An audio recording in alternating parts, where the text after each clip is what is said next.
Hi, everyone. Thank you for being here today, especially during the tumultuous times in which we find ourselves. The conflicts in regions like Ukraine and Israel serve as stark reminders of the fragility of our world. However, in the midst of adversity and uncertainty, we are reminded of the enduring power of education. Before we delve into the heart of our discussion, I would like to take a moment to extend my deepest appreciation to our entire staff, including our fundraisers, Nicole Miller, Robin Isaacson, Jim Lodge, Anna Stein, Rachel Miller, Heath Bloomstein, Alyssa Gitterman, and Hannah Woolard. Your tireless efforts and unwavering dedication to support our mission are truly appreciated, and I am immensely grateful for all that you do. Now let's address the pressing question. Why is support for education crucial, and why now? Education is not merely about the transmission of knowledge. It is about nurturing understanding, empathy, and critical thinking. It equips students with the tools necessary to navigate the complexities of our world, to challenge biases, and to envision a better future. And in times of conflict and uncertainty, ORT remains steadfast in its primary mission: to deliver uninterrupted, high-quality STEM education for our students, regardless of the circumstances. We are not only empowering them with knowledge, but also instilling a deep appreciation of Jewish tradition and values that promote tolerance and inclusivity. And thanks to you all, our board members and donors' unwavering dedication, we will continue to stand by our students and support them through every challenge they face. As we will hear from Mila, Anna, Moshe, and Amos shortly about how they navigate our schools during conflict, I would like to share some of the initiatives we have proudly funded to ensure education continues to be provided in times of crisis. Thanks to our donors, we were able to fund 30 safe rooms in Israel and other measures to increase security at Kfar Silver, and a new generator at the ORT school in Odesa that will provide the power needed to heat the building and electricity, which enables emergency lighting and additional computer connectivity. Despite these tremendous challenges, our students, teachers, and staff continue to show courage and resilience, expressing their hope for a peaceful future. I would now like to introduce Michael Perlmutter, Chairman of the Board. Michael brings a wealth of experience, wisdom, and dedication to our mission, and we are so honored to have him serve as chairman as he leads our board with exemplary leadership and vision. Michael? Thanks, Allison. Hello, everyone, and thank you for joining us today on what should be a very interesting and impactful call. As I reflect on my 30-plus year journey of ORT America involvement that has led me to serve as chairman of the board for ORT America, I feel full of gratitude and excitement for this organization. It's a role I take very, very seriously, and I wanted to take a moment to share with you why I'm so deeply committed to our cause. First and foremost, I believe in the mission and the impact of ORT. I have always believed that if you truly want to help change the world for the better, you do it through the education and training of children to support themselves, their future families, and their communities. ORT's mission exactly matches my credo, as each day in nearly 40 countries, we provide 21st century education punctuated with Jewish values. And that education directly results in transforming lives, empowering communities, and building a brighter future for all. What makes ORT so special to me is the people, of course, not only the amazing students and teachers and the engaging schools, many of which I have visited, but our dedicated staff, excuse me, I'm fighting a bit of a cold, our committed board members, and our generous donors. I'm constantly amazed by the passion, commitment, and creativity that each person brings.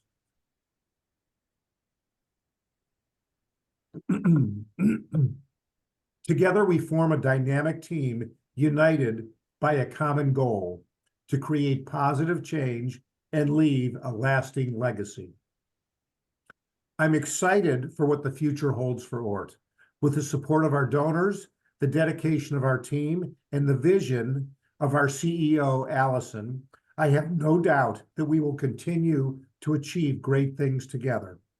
Together, we're not just building an organization, we're shaping the future of the world, and I couldn't be more thrilled to be a part of it.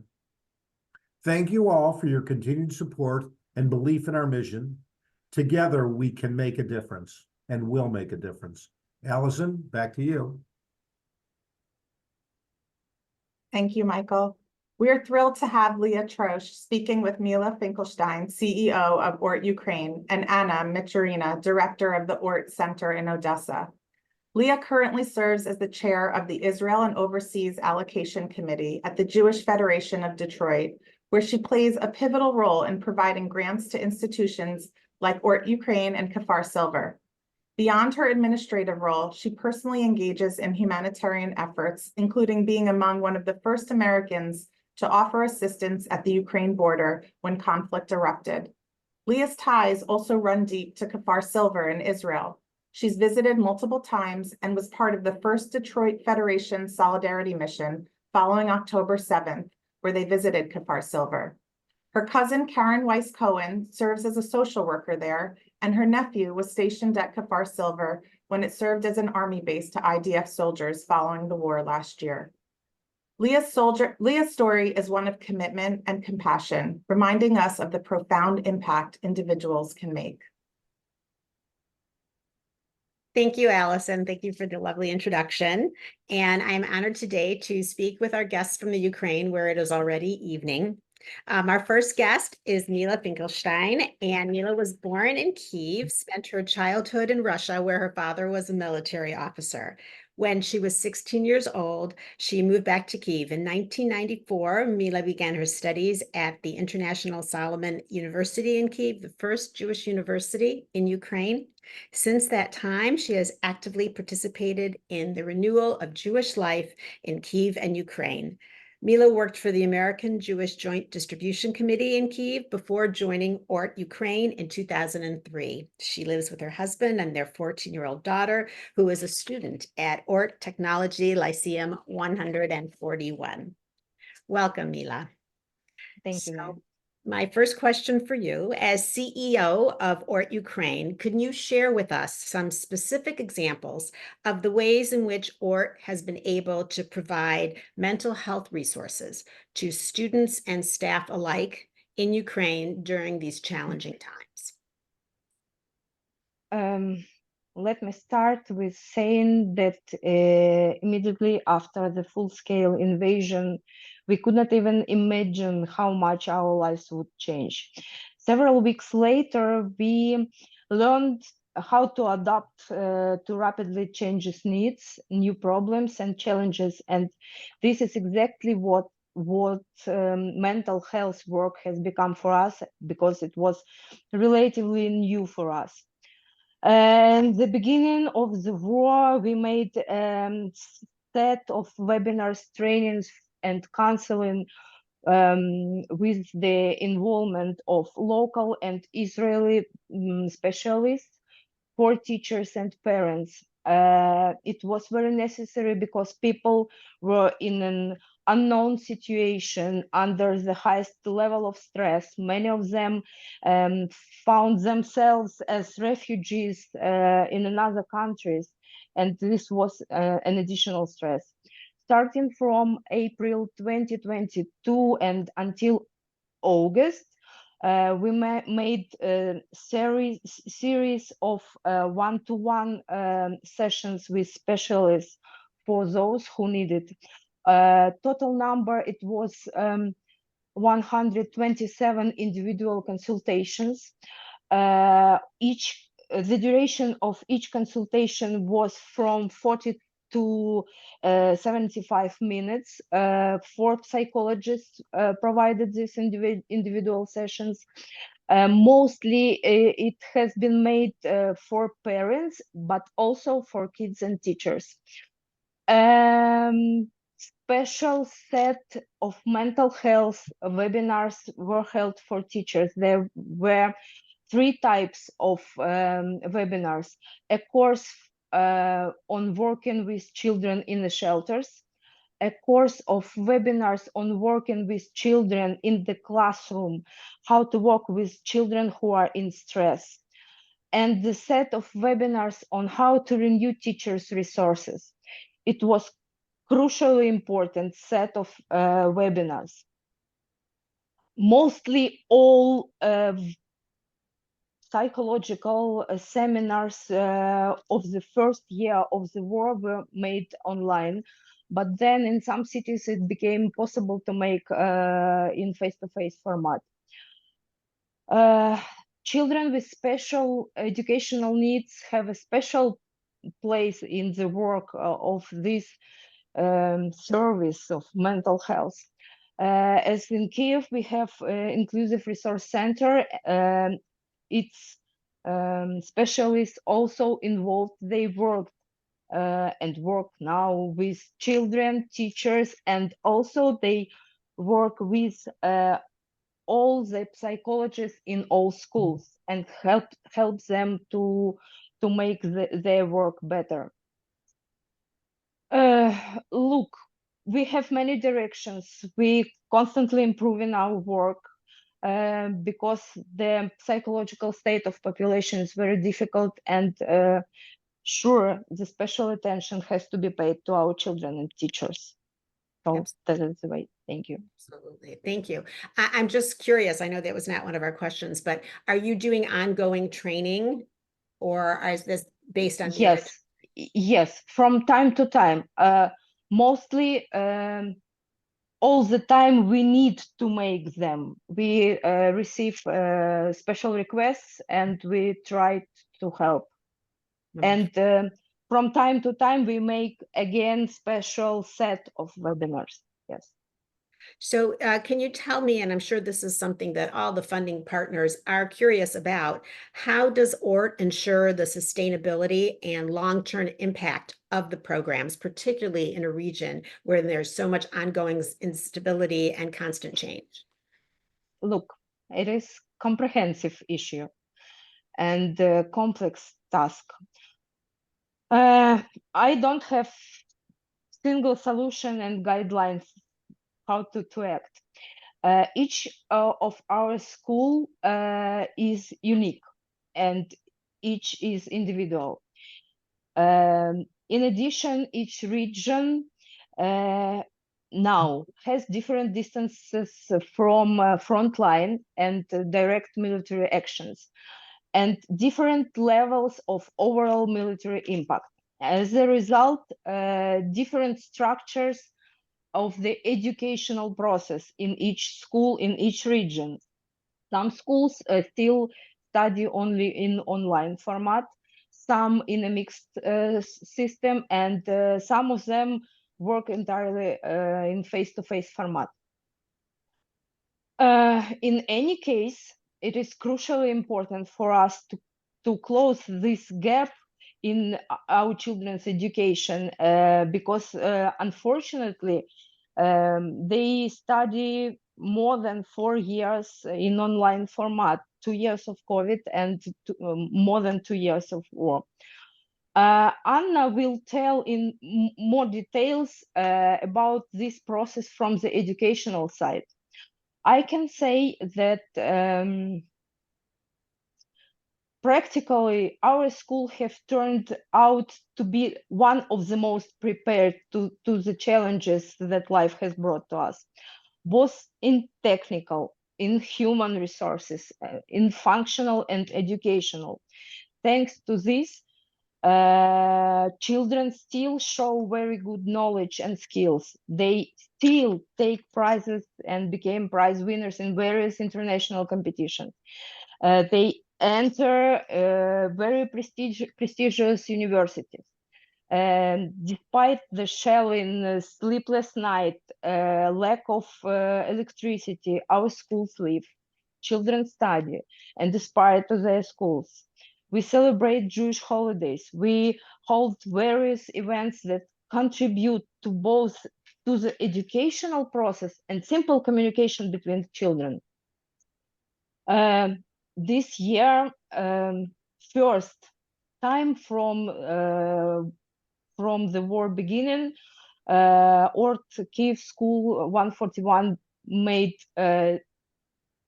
great team festival for its students, duration of 1 week, and it was really great, interesting, and we again see the eyes of our children. They do want to study. I think we will try to make it again next educational year. What is also important, we need to keep our schools as Jewish schools. Even now, we try to do it in spite of lack of Hebrew teachers, lack of books on history on Jewish history and traditions, and I think we're doing this quite well. Look, for me personally, in the end, the main recognition that we are on the right track is that children who became refugees in another countries because of the war and found themselves abroad, when they came to another countries, the first question was, are there any ORT schools? We want to study at ORT school. That's That is wonderful. the way. So you're definitely having an impact, lifelong Yeah. impact on your students. So thank you so much for everything you do. I know I have a million more questions, but we don't have time for it. So thank you again. And now I'm going to turn to Anna Michurina. Hi, Anna.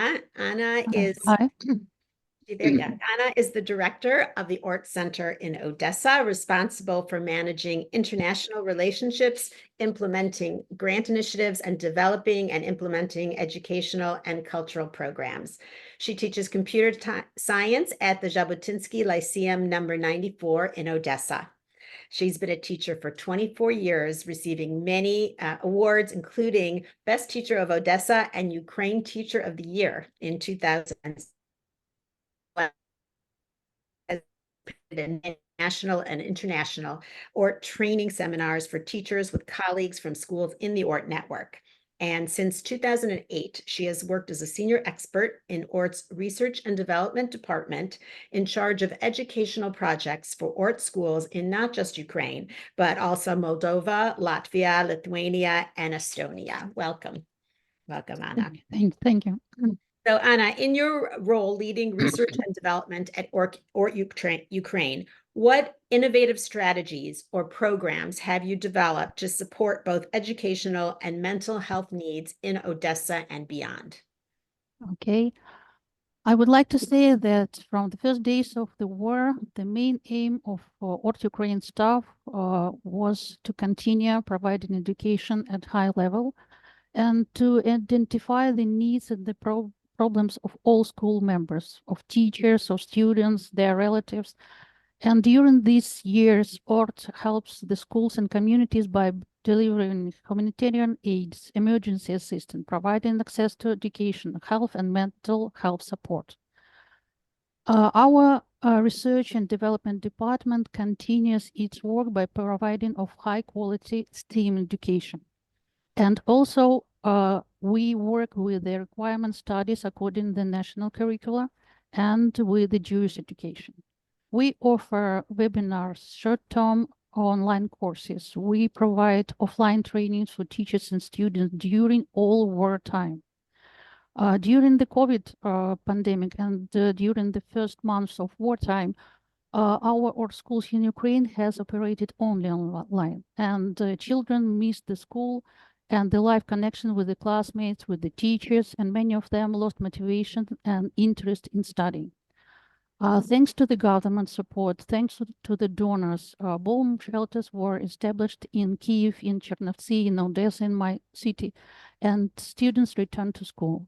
Now only one lyceum, ORT Lyceum in Zaporozhye, still works online because it's too close to the war.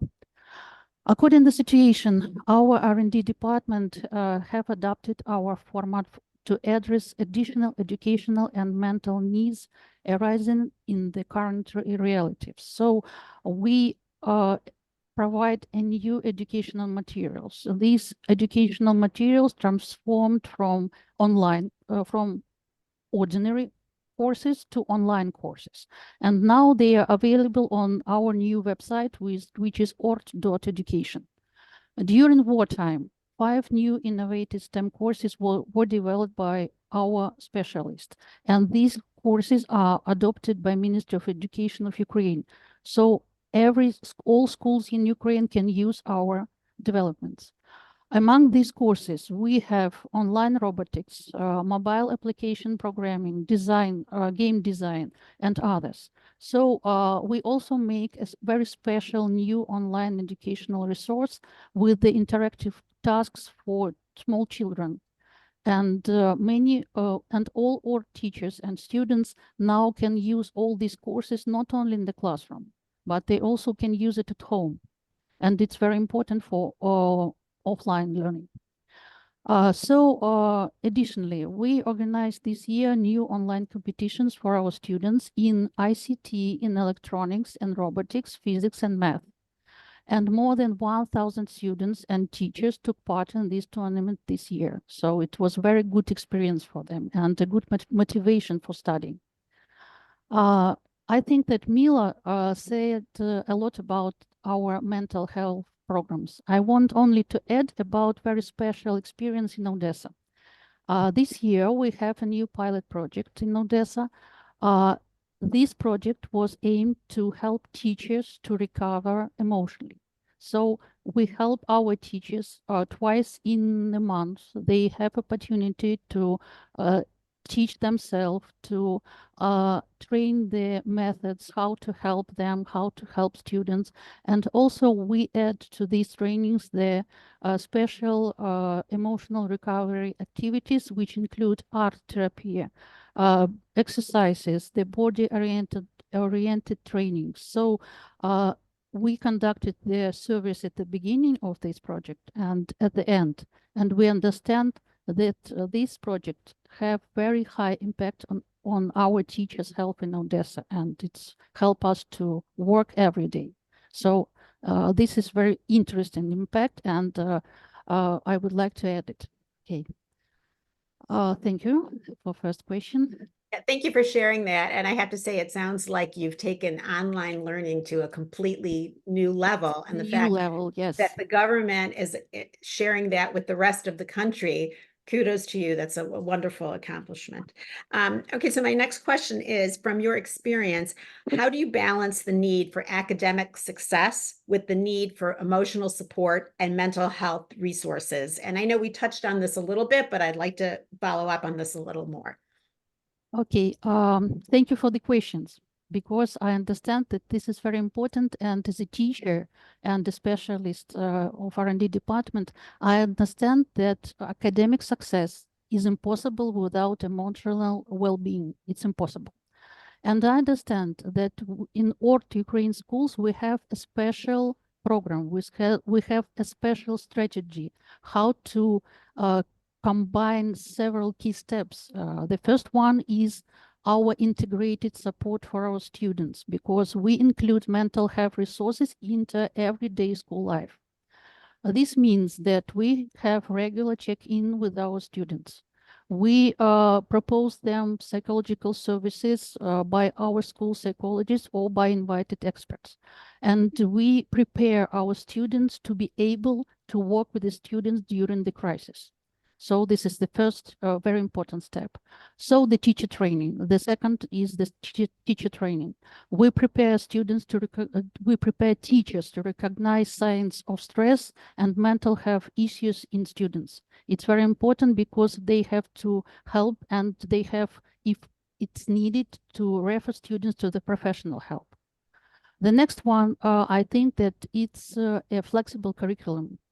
Our curriculum is flexible because we need to check the emotional and mental health of our students during the day. You know that we have during the day several times air alerts, and we stop our studies. Sometimes we try to continue studies when we are in the shelters, but it's impossible. There are a lot of crowding, and that's why we stop education. Then we have alert. So we have to make our curriculum flexible. It's mean that we need extra time for assessment and to provide alternative ways of teaching for our students.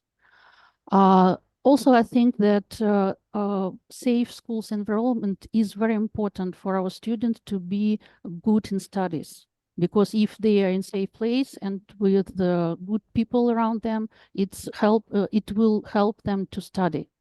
And the next very important part of this strategy is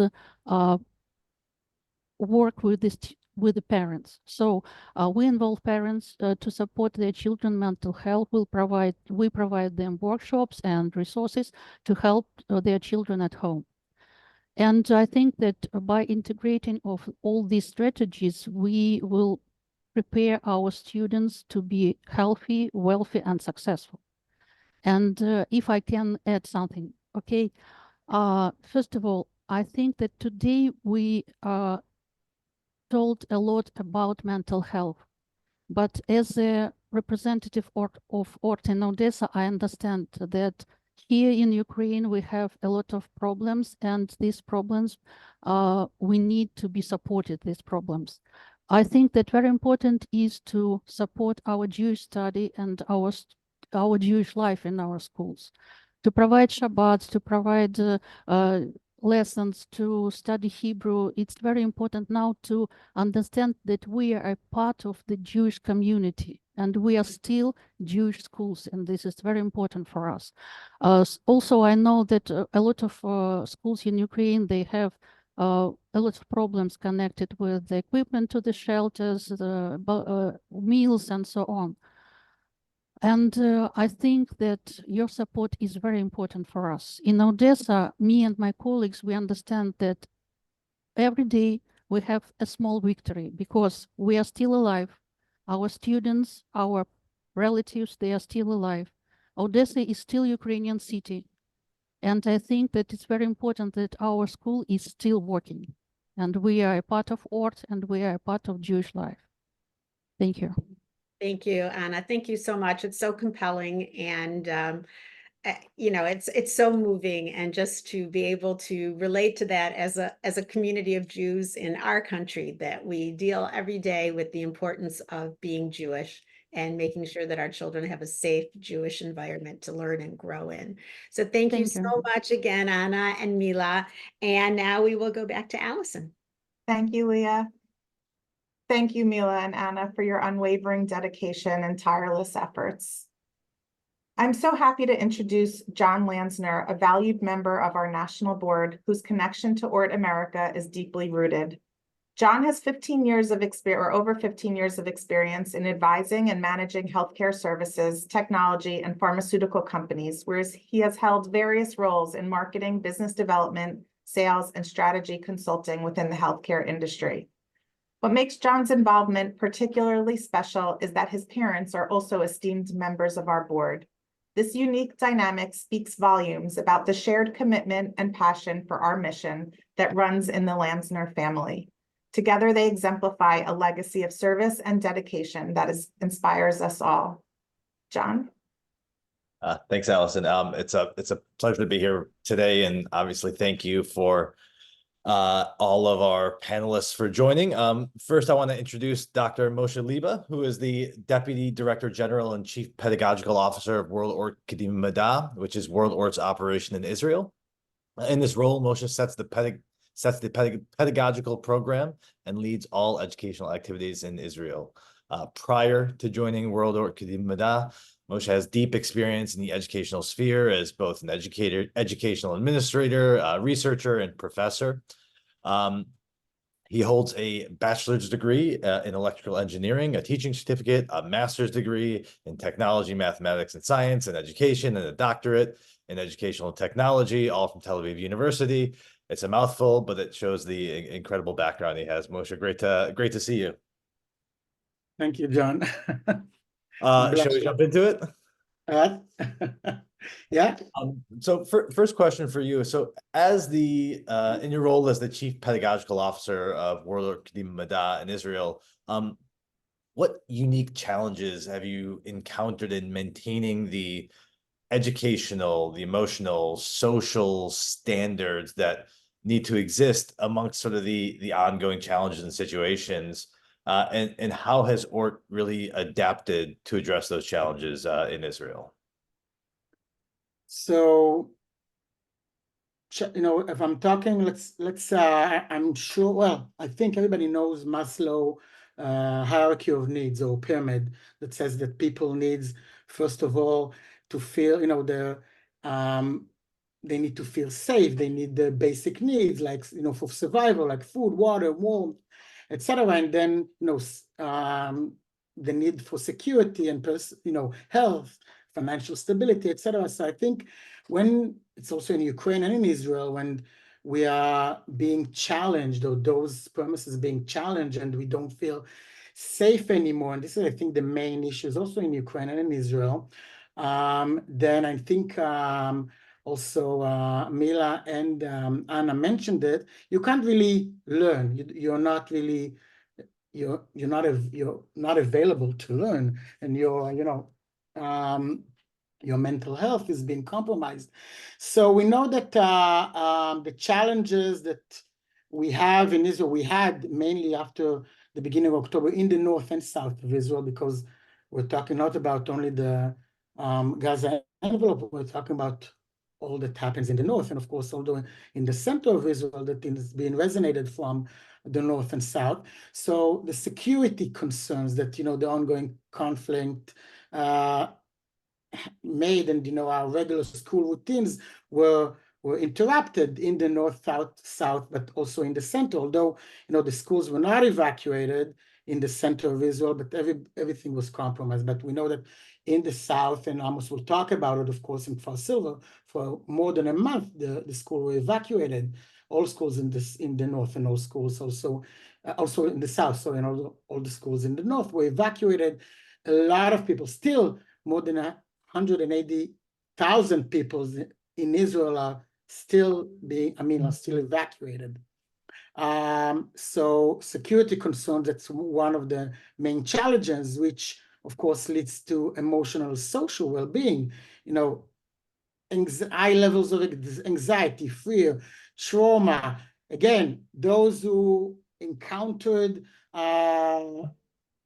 one-on-one the effects of war, and those who bear witness to the terrorists who went into the south, and the bombings that takes place on a daily basis still in the north. So we know that students and staff are being affected and are suffering from anxiety and fear, and we see that on a daily basis. And of course, the education continuity, that, as I said, schools are being evacuated, students and staff who are still evacuated, and the educational continuity is being challenged. They don't really learn on a daily basis because they're being placed in evacuee schools, not enough staff to teach them. So we have issues all over Israel in those. So what are the adaptations, or what ORT was able to do in our schools like Kfar Silver, which Amos will elaborate, but also in all our other affiliated schools and places that we actually went in. So immediately a week after the war started, all our staff were going into evacuation center, evacuation schools, communities, schools that we are working on a regular basis. So we developed flexible learning models. We went hybrid, meaning we went immediately online. We offered all our courses. Also, Kfar Silver went online for a full month for the staff and students. We enhanced our psychological support. We increased our access to mental health professionals and counselors in our schools, and for our staff and students all over Israel. including our Anier program, which are students who are learning in the Technion. So we are offered and still offering enhanced psychological support. And Amos will talk about it much better than me, and improved our security measures, and still need to improve our security measures in Kfar Silver specifically. Great, I appreciate that. And you talk about sort of technology and using technology as a way to overcome some of the challenges. Obviously, we heard about it a little bit in Ukraine. We're all very used to it for the past 4 years, being sort of jolted into using technology as a way to sort of operate in a remote world. Can you talk a little bit more about the ways that World ORT Kedima Mad'a has actually leveraged technology to maybe not just sort of supplement, but also enhance the educational outcomes, support some of the mental well-being needs of the students, especially students and staff, especially considering the current situation in the country? So we use technology actually, in two main ways. One is what also Mila and Anna talked about. Kind of, again, it's enhancement and substitution, as you well said, John. It's not only in substitution, also enhancement. We used virtual classroom. And again, this is actually more of the substitution part. I mean, we took the regular classroom, and for emergency learning, we went online, used Zoom, Google Classrooms, etc., in order to create virtual classrooms for students who actually can't come to the school, and either were located at the beginning in hotels or evacuation centers and didn't have any opportunity to learn. So those were the basic means for us to kind of do the continuation to the school. In mental health, we did a lot of virtual counseling sessions. Was actually, again, substitution and a little bit of enhancement, because again, the students were not able to get the usual counselors and teachers. So we used a lot of virtual counseling sessions with the counselors, teachers, and also our psychologists who gave online group sessions and one-to-one. Again, we couldn't go to see everybody, so we used a lot of technology for that. The second way is actually using technology as a creative outlet, as a creative expression through technology. Use technology as part of as a mean, and not as a tool to learn, but as mean to learn. And we developed a lot of workshops to our, we added to our own workshops and classes that we are already teaching on a day-to-day basis using technology as part of the STEAM methodology. So we encourage the use of technology such as cameras, video editing, digital storytelling, 3D printing, in order to express their emotion creatively. So we used a lot of digital camera and digital editing in order for the students to give an outlet to process their experiences, share their stories. We even did a project that used digital technology as a mean to do public advocacy for students, to kind of express what they underwent in order to explain to the world, to explain to others. So we did a national, we called it Kadima Metzalmim, which is kind of let's go and film, a national project for students to submit the public advocacy films, and we did, a lot of students did amazing project and films, and in English, in Spanish, in Hebrew, in different languages, because we wanted it to be kind of going out of Israel. So that's the second way of using technology as a kind of an outlet for especially well-being. Interesting. I'm gonna go a little off script because this is very interesting. But so that element of sort of a substitution versus enhancement, is there anything sort of in the use of technology sort of coming out of this, particularly on the enhancement side, that you see as sort of highlighting opportunities sort of, well into the future to utilize sort of technology in that way to sort of enhance education, even in times where there's not as much challenge necessarily, but a way to sort of expand that opportunity, more broadly. Again, I think in this specific, because it's kind of, I don't want to call it even distant education or online education, because this is an emergency education, at least, at least the first 2 months of the war. So it's not really taking from that kind of best practices to education. It's very problematic because it's an emergency learning and teaching. So I don't think we still are trying now, by the way, now in the past few months, we're trying to developing new methodologies in order to kind of add mental health and well-being to the more pedagogy and educational practices that we are using. And one of them actually is not digital technology, but something that actually came out, and it's an amazing model. And it's one of the best practices that I think will continue from that, is using Krav Maga. And everybody knows what Krav Maga is, right? I mean, so we're using Krav Maga with us when we build it together with a psychologist, a sports psychologist, who's part of our team, Roy, and we are using psychological methodologies for resilience with Krav Maga practices.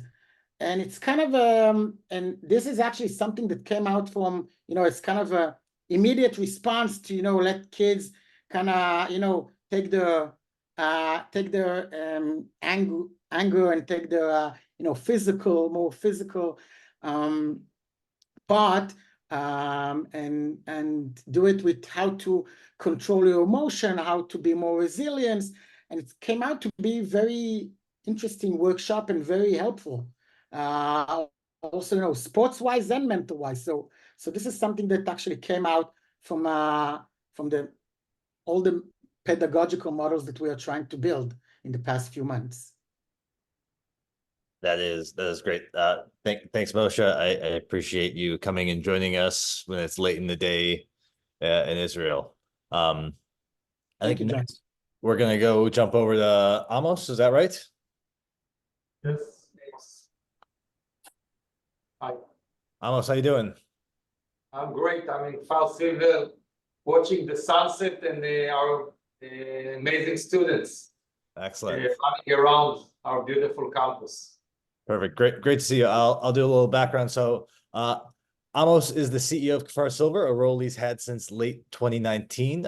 Over that time, his dynamic leadership has led to an increase in the number of students, improved Bagrut scores, which is the high school matriculation rate, a reduced number of students who drop out, and significant improvements to the village infrastructure overall, which I think are apparent to anyone who goes and visits the school. Prior to that, Amos is a former commander of Bahad 8, the IDF's command fitness school, combat fitness school, and he served as a fighter and combat officer in the IDF's Maglan special unit and a combat fitness officer of ground forces. He was responsible for the most senior command training in the Army's Command and Staff College, and he holds a bachelor's degree in physical education and sports therapy.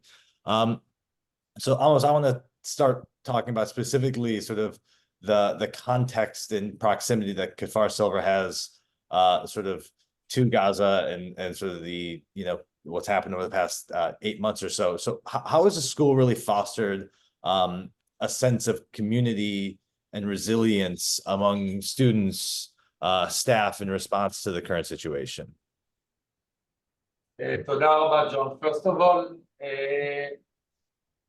I would like to share my empathy and sympathy towards Mila and all the staff in Ukraine, because I know from my students from the Nale program how tough it is. I remember on the day of the 7th of October that I went rushing to the boarding school when the rockets and the terrorists started coming towards this direction, trying to calm down our students from Russia and Ukraine, which some of them came only a few days before from war zone in Ukraine.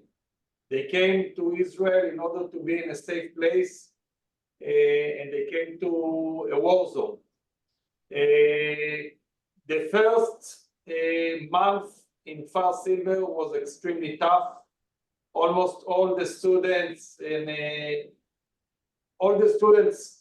went out of the youth village, and we had to teach them by Zoom. And in other places, 90% of the staff had to flee to the center of Israel and to the north. And Kfar Silver was in a war zone, rockets all the time, and the army all the time. And Kfar Silver actually became a base camp for more than 1,000 soldiers for almost 5 or 6 weeks. And then we started slowly bringing the children back to school and the staff back to school. And I'm happy to tell that at the moment, at least 98% of our students came back to school because of the resilience and the energy that our staff have, the guides in the boarding school, and of course the teachers in the school. About our staff, 99% of our staff returned back to this area. Some of them are coming from a real proximity to Gaza. Kfar Silver is the only youth village in Israel that is located almost on the border with Gaza. We are 12 kilometers from the northern part of Gaza, next to Netiv HaSara, next to Erez Crossing. Those who came to visit Kfar Silver saw with their own eyes how close we were to what happened. Only a small example: they caught 3 terrorists 72 hours after the war started. They caught them about 100 meters outside of Kfar Silver Gate. So the difference between what we had, which was in many ways sheer luck, to a great danger and something much worse, it was very short. It was a matter of luck. And to start giving people confidence back in their own house was very tough. Thanks to the generosity of donors, especially in North America, we managed to provide a lot of our workers with safe rooms, and we hope that we'll manage to give all of them within the next few months safe rooms. We are strengthening the barbed wires, cameras. We have a security system in Kfar Silver, which I'm the commander of the security system. We have 10 personnel with heavy rifles and all the equipment. So now the students, they feel secure, because we know, as Moshe said before, that first of all, we are taking care of the basic level, which is security measurements, to have proper light poles, to have proper safe rooms, to have proper combat unit inside Kfar Silver, to have surveillance cameras, and we have to improve it more and more so people will feel safe. I can tell you that now we see that a lot of students want to come and study in Kfar Silver, much more than what we can accommodate. And one of the reasons is because the parents know that Kfar Silver is relatively safer than other schools in the area, because we are more prepared for alarms and sirens, because we have more safe rooms and bomb shelters, and we also have a unit of workers with rifles, which is something that you don't see in a regular school in Ashkelon or in other places. The second thing that Moshe Leiba is leading together with World ORT is the emotional treatments, which more than 100 of my students needs it so desperately, because they came from places that are really close to Gaza, from Sderot, from Netiv HaSara. We have more than 36 students that someone in their own family, some of them it's their own father, sister, some of them it's the cousin or a uncle that died or murdered or was kidnapped. We have 8 veterans that were murdered in this war or killed in this war. We have a wall of honor in order to have memory of those who studied in Kfar Silver and died in the different war. We had to add 9 names since last year. This year, memorial ceremony in Kfar Silver was very, very long because of that fact. and to have all the new families that witness so much loss and pain, this is something very difficult as a community. Now, the fact that we have the funds, which we don't get from the government, the fact that we have the funds in order to give emotional treatments, like the Krav Maga, like psychologists, social workers, like to go abroad in small dynamic groups, which give a little comfort and heal the soul. And then you can have a child, like Mila said before, you can start thinking about education when the heart is in pain, when your soul is in agony, you cannot have any education. We managed since the beginning of the war. After 1 month, we started taking all our students on field trips all around the country to designated areas where the IDF said it's safe.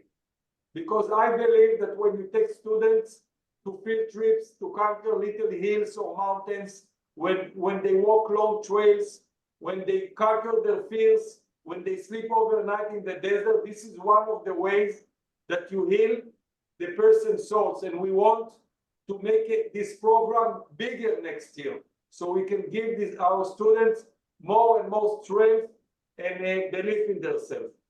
And we did a lot of emotional treatments with animals. We are lucky to have an amazing therapeutic farm.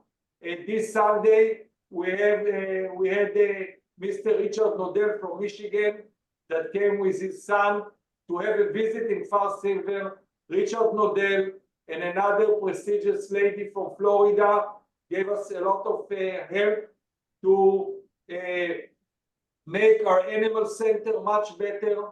And the children are there, and the animals that they take care of them give them a lot of energy. We have also the kennel, the therapeutic kennel.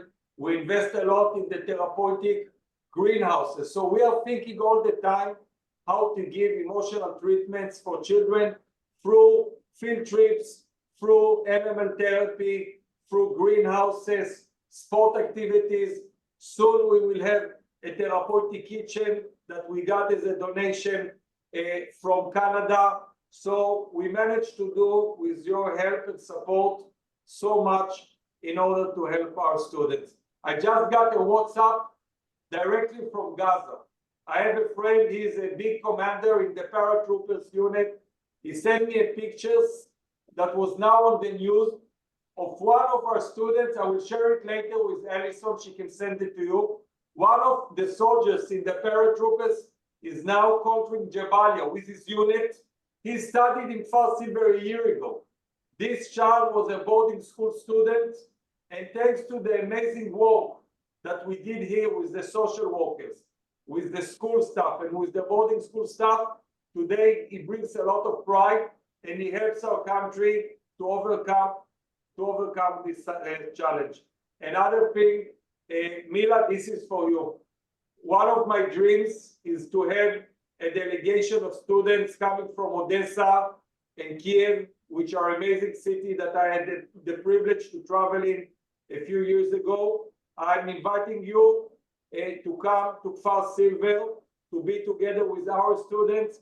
I think this is something that, as a world community, together with Moshe and together with ORT America, this is my vision. We can take students that will come from Ukraine, they will come to Kfar Silver, and I see what can go from it. Children from both sides of the world that are going through such a harsh time. That's incredible, Amos. Thank you for all the information, and I love that idea. And I think it feeds in sort of to my next question a lot, which is sort of, there's obviously a lot of students with diverse geographic, demographic, socioeconomic backgrounds at Kfar Silver and across ORT schools. So how does ORT prioritize and address those needs? And really, how are you promoting that cross-cultural understanding and tolerance, which can be so hard to have right now, but is so sort of essential? First of all, the fact that I can speak directly with Kadima Madai and Ellison and Mr. Dan Green and Nadas from Kadima Madai, and I can share with them my need as a CEO of an institute that is right on the border that needs so much help. The fact that I can work with collaboration with Moshe Leiba, and I can tell him what are my needs, makes all the difference. That if I know today that I need something, I know that ORT America and World ORT can make it happen within sometimes a few days, sometimes it will take a few months. Regarding your question about the diversity, as you all know, in Kfar Silver, we have Bedouin students, which are Muslims. In the beginning of the war, when we returned back to school, the Bedouins from Rat didn't want to come back because there was a lot of fear. They were afraid that someone will do something to them in Kfar Silver because there was a lot of hate, and people sometimes they make everything in the same color. And it's very hard in a time like this to understand the difference. And they didn't want to come back. And also there was a lot of hate from some of the Jewish students towards them. So we went to what? I took 2 of my social workers, 1 of my instructors. We went inside the middle of Rat. I'm talking about 1 month after the war started. We sat in a nice house of parents of 1 of our students. All the students came together. They offered us with a great meal, and I told them that I vouch for their health and security, and I want the students to come back. And we managed to bring all our Bedouin students back to Kfar Silver. This was a huge effort. This is, for me, a challenge to make maybe a better future, because I believe that we have to make sure that at least inside Israel, Jewish, Muslims, Christians can cooperate together, and they have to work together. We have enough enemies from our borders, from Gaza, from Yemen, from Syria, Lebanon, etc., etc. We have to make sure that we are great friends with the people inside Israel. The fact that 2 years ago, we saw that there was a lot of hate between Russian students and Ukrainian students. There was a lot of hate in the beginning of the war. And we have to bring all the students together to tell them, listen, you are all Jewish. The fact that Putin decided to invade to another country, to conquer another country, this is not up to you. We are all together, we are all Jewish, we are all now Israelis because they are making Aliyah, and we have to make sure that they are friends. Kfar Silver is a very challenging place because you have students that are coming right from the border with Gaza, you have students that are coming from the north, from the center, you have Muslims, you have Christians, you have Jews, you have those that comes from kibbutz, village, city, and the beautiful thing when you take children together and you mix them in the class together and you take them to walk in the farm together and you take them especially on field trips together, everything sets in place. This is when you try to make things simple, John, sometimes they are just simple. The children are more easy to convince them to think in a logical way. The last thing, when the war started, and also a few months before the war, I decided that I'm not allowing my staff members to talk about politics in school, because everything in Israel now, it's like a volcano that wants to erupt. You don't want politics. You want to talk about other things, because when a teacher enters the class, if she speaks politics, 50% are going to be happy, 50% will want to leave the class. These are not regular times. You have to think in a different way. You have to try to be more round. You have to try to solve things and to try to cooperate together. That's great. That's a I think strong message inside of Israel and outside, to be honest. So thank you for that. I think our time is up. Amos, Moshe, Anna, Mila, I want to thank you all for taking time out of what is obviously a busy schedule, a lot of work that you're handling on the ground there. So thank you from myself and the rest of sort of the ORT organization. I'll hand it back over to Allison to close us out. Thanks, John. Thank you to Michael and the rest of our panel for sharing your expertise, experiences, and perspectives, which provided valuable insights into this complex and challenging time. It's important now more than ever that we reflect on the enduring power of education, and I urge each of you to lend your voice and your support to ORT America. Mila, Anna, Moshe, and Amos cannot do the amazing things they are doing without donors like you. We've put a link in the chat where you can donate, or you can visit us at ortamerica.org to learn more about our work. Together, may we go from strength to strength. Thank you. Great program. Thank you, everyone. Thank you. Thank you, everyone. Stay Thank safe. you. תודה רבה. להתראות. Thank you. ביי ביי.